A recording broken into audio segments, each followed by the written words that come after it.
Bonjour à vous tous et bienvenue. Aujourd'hui, je vous emmène à la découverte de Sacy-le-Petit. Sacy-le-Petit est un village de 629 Sakiennes et Sakiens et se situe au nord de Pont-Sainte-Maxence sur la départementale 10 qui va de Catenois à Jonquière. Sacy-le-Petit fait partie du canton de Pont-Sainte-Maxence et de la communauté de communes des Pays d'Oise et d'Alatte, la CCPOH. À l'ouest, au bord de la départementale 1017, se trouvait une ancienne ferme connue sous le nom de la Tuilée selon Louis Grave. On peut voir sur ce plan des années 50 que d'autres constructions se trouvaient entre la D 1017 et Sacy-le-Petit. Le village a eu les noms jadis de Saciacus Parvus, Saciacum Parvum, Saceium Parvum, Sacy-le-Petit, Sachy, Sachy-le-Petit, pour devenir le Sacy-le-Petit d'aujourd'hui.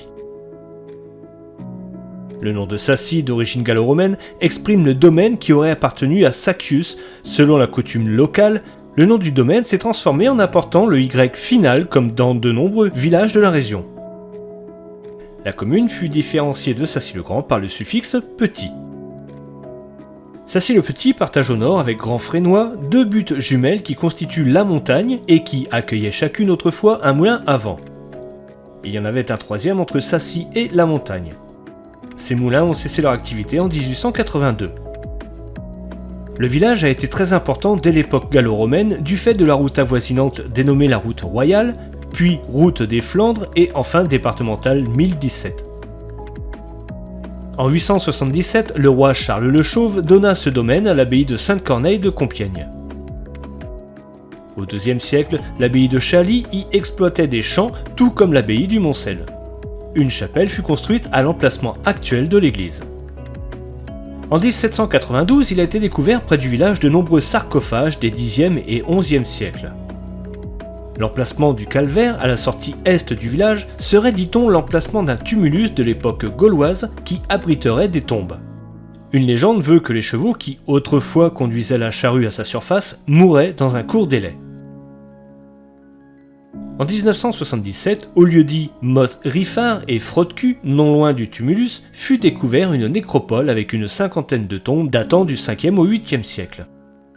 L'appellation de Fraude-Cul témoigne de la culture du chardon drapier ou cardère sauvage au XVIIIe siècle. De ces chardons, on fabriquait la toile à matelas. Robert de France, un des fils de Louis IX, dit Saint-Louis, comte de Clermont en Beauvaisis, après un arrangement en 1284 avec Mathieu de la Tournelle, est devenu seigneur de Sacy-le-Petit. En 1624, Anne d'Autriche enlève à l'abbaye Sainte-Corneille ses terres de Sacy. Elle les donne à des religieuses bénédictines pour lesquelles elle fait construire l'abbaye du Val-de-Grâce à Paris. Les Potiers deviendront de père en fils régisseurs de ces terres et aussi du moulin de la montagne. Plus tard, le domaine eut le titre de Châtellenie qui fut compris dans le duché Pairie, érigé en 1653 sous le nom de Fayel au profit du maréchal Philippe de la Motte Houdancourt, père de France, d'où le nom de Pairie. Après l'extinction de cette pairie, Sacy passa à la famille de Gamache. En 1757, suite à des dettes de jeu, il devra vendre ses terres et son château ducal et c'est Nicolas Potier qui l'achète. Nicolas Potier et sa femme achetèrent en 1758 la maison Colin, une ferme à l'état de masure, à côté du château ducal, et en 1779 la maison d'Oisy, située à côté, et réunirent les jardins de ces deux propriétés et s'installèrent dans la maison d'Oisy. Philippe, le fils de Nicolas, lui abritera dans la ferme de l'abbaye du Val-de-Grâce la belle bâtisse sur la place de l'église. Philippe décède en 1785 et sa femme se remarie un an plus tard avec le nouveau propriétaire du château. À la Révolution, Nicolas Potier achète les biens des dames du Val-de-Grâce et avec les biens de la famille de la Motte Houdancourt qu'il possédait déjà, il deviendra l'un des plus importants propriétaires terriens de Sacy. C'est ensuite la famille Dupressoir qui achète le domaine et qui, grâce au développement de la betterave sucrière, transforme l'ensemble de ces deux fermes en jardin et château. Actuellement, cette propriété est toujours aux mains des descendants de la famille Dupressoir et l'association Atelier d'artistes a mis au point l'accueil d'artistes en art plastique dans le cadre d'expositions et de résidences. D'ailleurs, si vous voulez visiter ce château, ils sont ouverts tous les week-ends pendant l'été. La commune a été dans le canton de Sacy-le-Grand jusqu'en 1801, puis celui de Bailleul-le-Soc jusqu'en 1803 et celui de Liancourt pour, en 2015, rejoindre le canton de Pont-Sainte-Maxence. Allons découvrir l'église de Sacy-le-Petit. L'église Saint-Quentin remonte au Xe ou XIe siècle mais a été reconstruite en 1787 en gardant son esprit roman.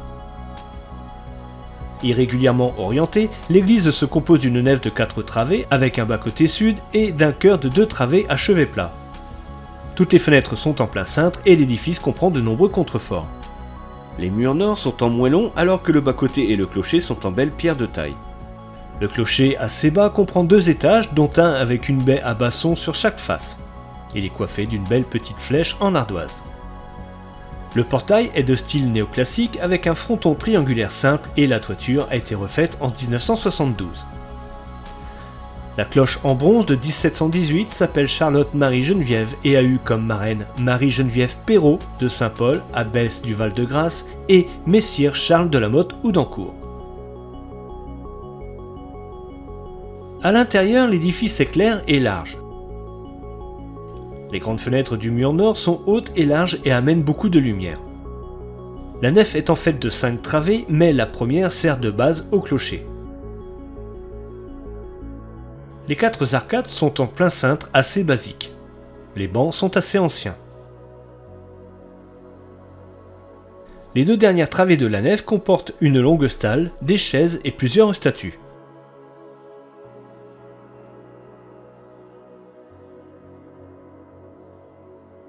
Le chœur, lui, comprend un autel liturgique en bois et un maître-autel de belle facture. La sacristie se trouve derrière la boiserie du chœur. Le bas-côté sud se prolonge jusqu'au chœur et comporte un bel autel assez récent ainsi qu'un très beau lutrin. Les fonds baptismaux sont à l'entrée avec un beau bénitier et une chaire à prêcher se trouve sur le mur nord. Je vous laisse avec quelques éléments intéressants de cette belle église Saint-Quentin.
Retournons dans les rues du village. Le monument aux morts est près de l'église et le village compte 2 calvaires, l'un sur la place des Acacias et l'autre rue de la Motte. Il n'y a pas de lavoir, mais il y avait 3 mares autrefois qui ont été comblées au fil du temps, comme celle de la place des Acacias qui va bientôt être réaménagée pour devenir une zone humide afin d'éviter les inondations dans la rue de la République lors des violents orages. Il y a encore 3 puits visibles dans le village.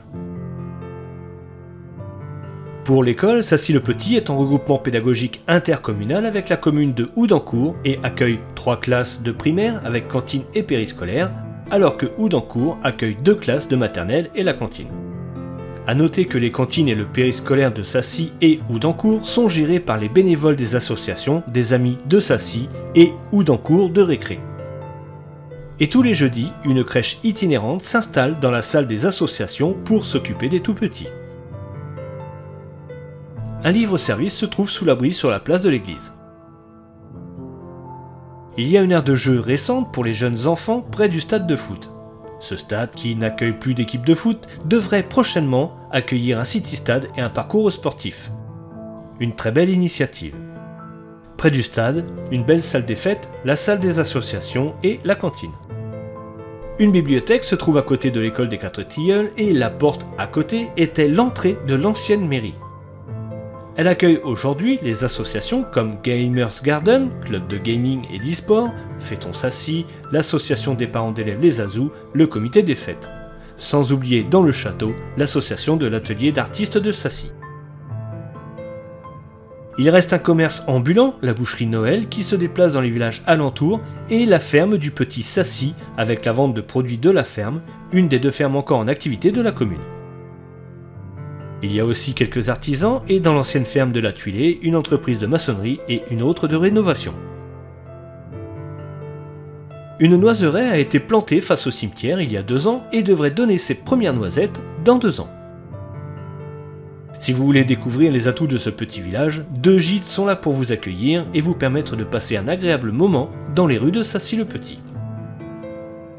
Le village a vu naître Armand Dupuis, qui fut conseiller général de l'Oise en 1928, qui fut maire de Sassy-le-Petit en 1947 et fondera la même année l'Union des maires de l'Oise et la Mutuelle des employés communaux de l'Oise en 1959.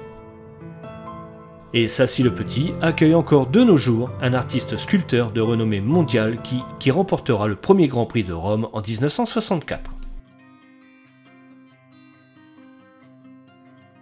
Voilà, c'est ainsi que se termine la découverte du sympathique village de Sassy-le-Petit, village entouré de champs en bordure de la montagne et de la route des Flandres, qui a su garder son caractère ancien tout en rénovant certains bâtiments pour qu'ils s'intègrent parfaitement dans le paysage.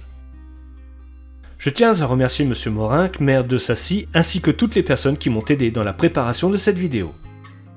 J'espère vous retrouver bientôt pour une nouvelle découverte d'un village de l'Oise et en attendant, n'hésitez pas à partager, commenter et mettre un j'aime si cette vidéo vous a plu et n'oubliez pas de vous abonner et d'activer la petite cloche pour ne pas manquer les prochaines vidéos. A bientôt. Au revoir Sassy-le-Petit.